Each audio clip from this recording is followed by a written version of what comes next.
Hello friends, मेरा नाम पार्थ है and I am fourth year law student from doctor Ram Manohar Lohia national law university Lucknow. आज हम कवर करेंगे आर्टिकल 12 और आर्टिकल 12 की शुरुआत। आर्टिकल 12 स्टार्टिंग पॉइंट है part 3 of the constitution. Part 3 आपको अच्छे से पता होगा। पार्ट 3 में हमारे फंडामेंटल राइट्स दिए गए हैं और इसकी शुरुआत पार्ट 3 की आर्टिकल 12 से होती है। आर्टिकल 12 डिफाइन करता है स्टेट क्या होता है।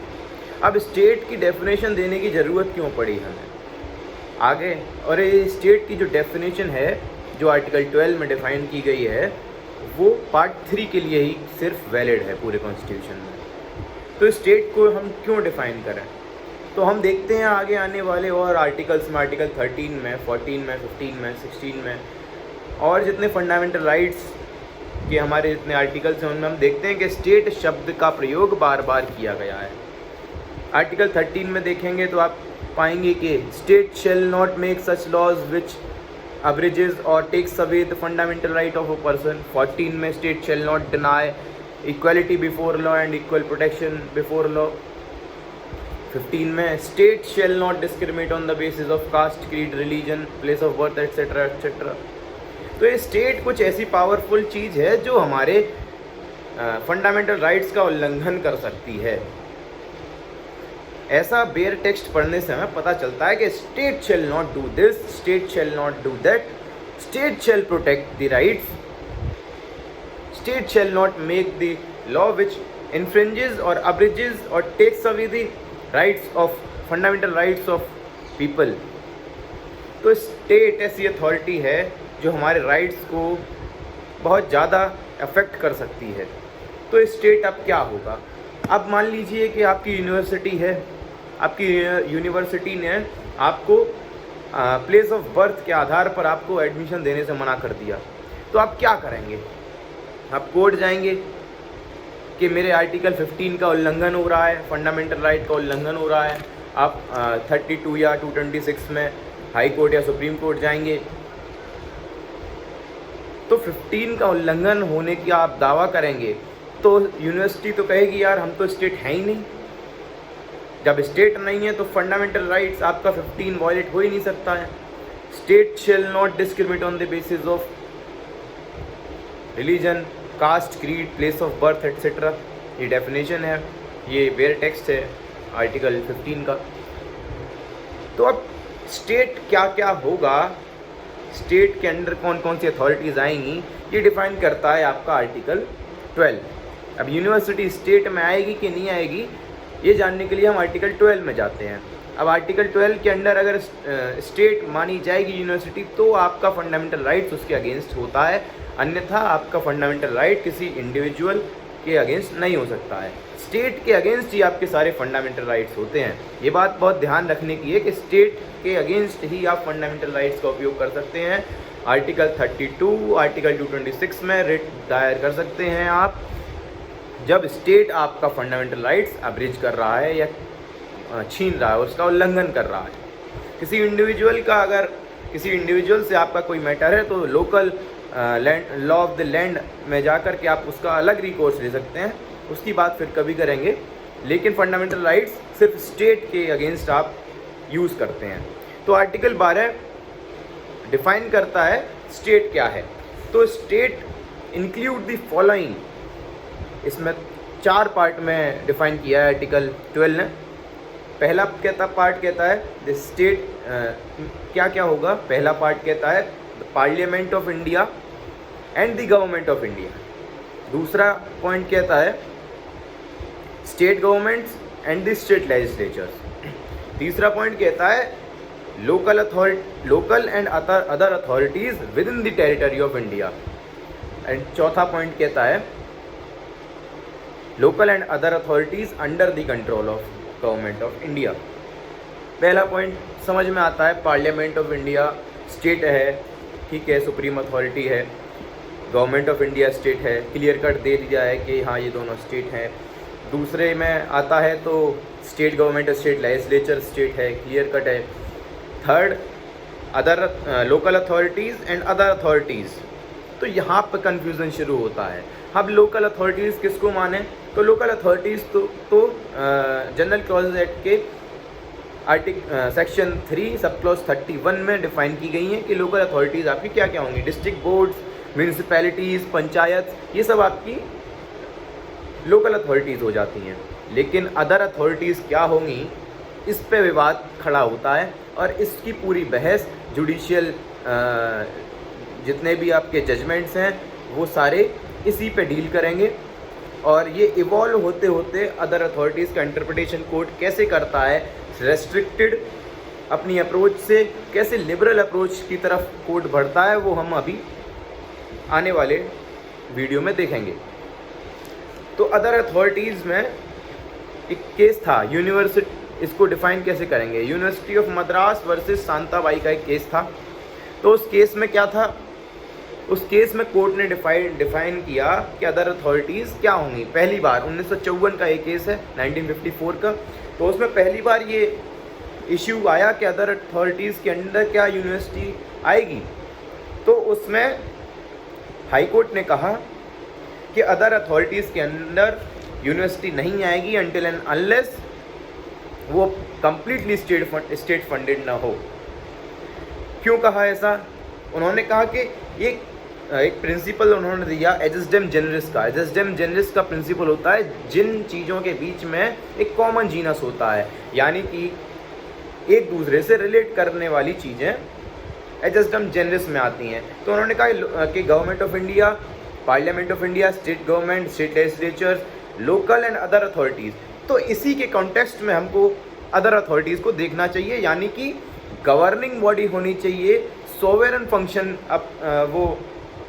फंक्शन अपना सोवेरन फंक्शन कर रही होनी चाहिए और गवर्नमेंटल फंक्शन करना होना चाहिए, तभी वो अथॉरिटी या कॉरपोरेशन अदर अथॉरिटी के अंडर हम आने का कहेंगे। ये जीनस की बात मद्रास हाई कोर्ट ने कही, एजेस्डम जेनरिस का ये प्रिंसिपल दिया गया।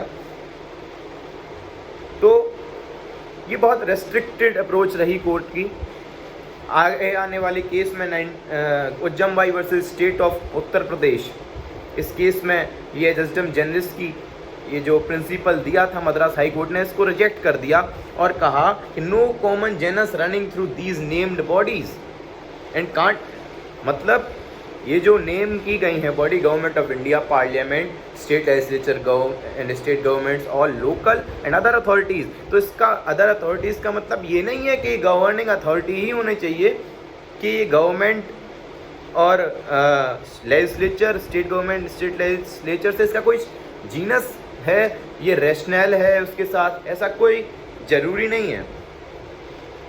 कोर्ट ने ये भी कहा, इलाहाबाद हाई कोर्ट ने, कि it can't be placed in a single category on any rational basis.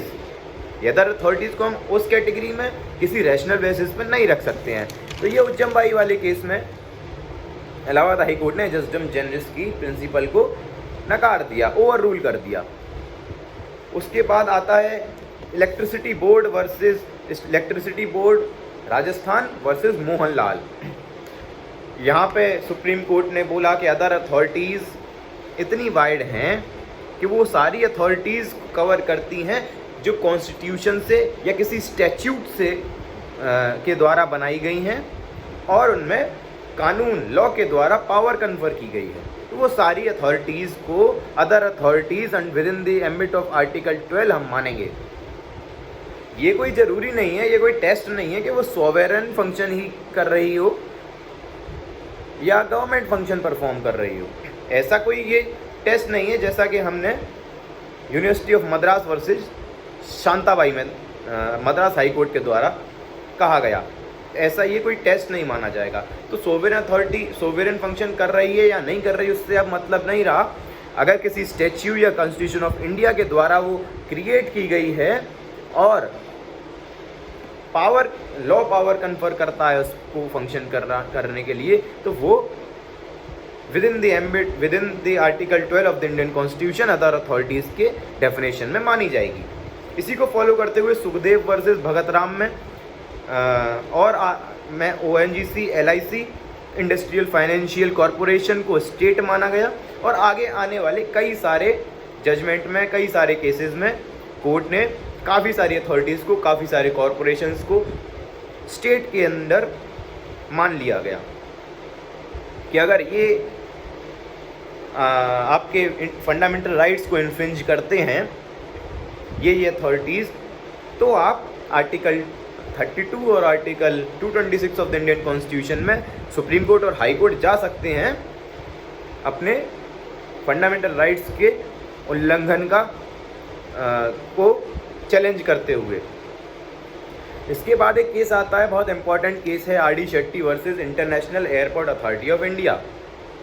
इससे पहले एक और बात कहना चाहूँगा, सुखदेव सिंह वर्सेस भगतराम, जिसमें ONGC, LIC और इंडस्ट्रियल फाइनेंशियल कॉरपोरेशन को स्टेट माना गया था, उसमें जस्टिस मैथ्यू ने कॉन्करिंग जजमेंट दिया था। तो जस्टिस मैथ्यू ने ये कहा था कि हम ये सारी चीज़ें मान तो रहे हैं कि ये सारे कॉरपोरेशन, ये सारे अथॉरिटीज़ स्टेट के अंदर इंक्लूड हैं, पर उनकी रीजनिंग अलग थी अपने जजमेंट को लिखने की।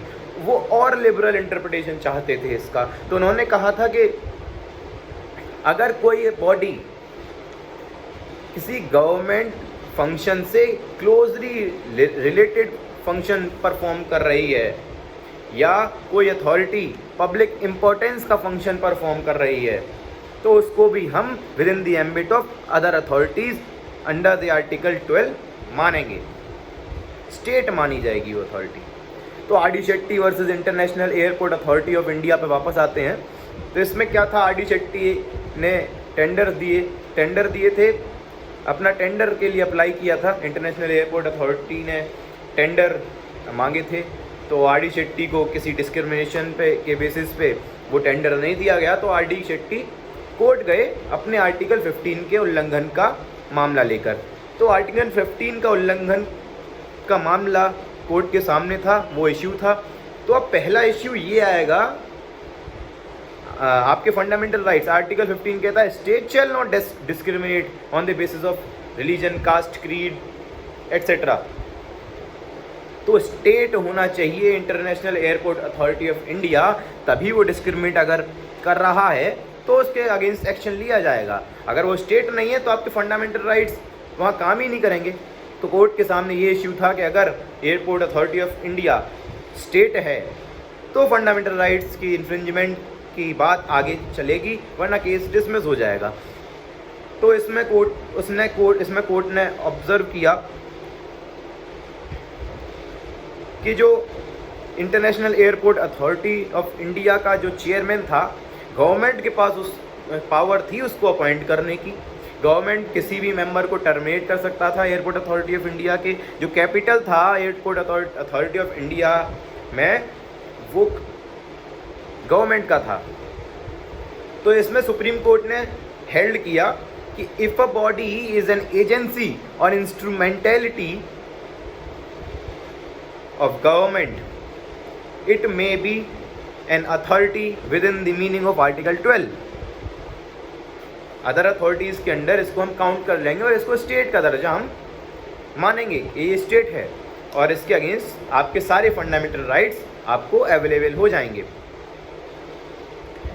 ये वही बात जो जस्टिस मैथ्यू ने पिछले केस में कही थी, आर डी शेट्टी में हमें देखने को मिल रही है। और इसके बाद कुछ टेस्ट इसी केस में ये डिटरमाइन करने के लिए कि हम कौन सी अथॉरिटीज़ को with in the meaning of state रखेंगे आर्टिकल 12 में और कौन सी अथॉरिटीज़ को नहीं रखेंगे। कुछ टेस्ट दिए हैं, एग्जॉस्टिव टेस्ट नहीं है, ये इंक्लूसिव हैं। एग्जॉस्टिव टेस्ट नहीं है इसका मतलब कि ऐसा नहीं है कि अगर ये टेस्ट,